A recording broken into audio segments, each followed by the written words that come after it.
سلام بچه‌ها، به اولین ویدیو یوتیوب من خیلی خوش اومدین. خیلی خوشحالم که بالاخره شروع کردم.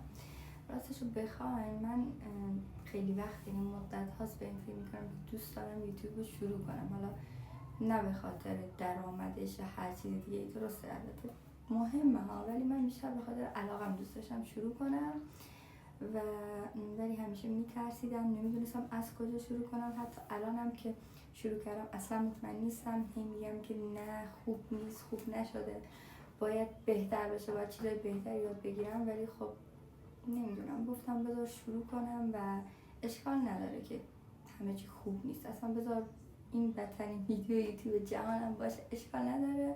کم یاد میگیرم و میخوام که توی این مسیر رشد کنم. اولین باری که دارم میام جلوی دوربین و خب یکم استرس دارم، شاید درست ندارم حرف بزنم و زیاد اوکی نباشم، ولی خب میدونم که کم کم بهتر میشم و فقط خواستم که این ویدیو رو برای شروع گرفته باشم.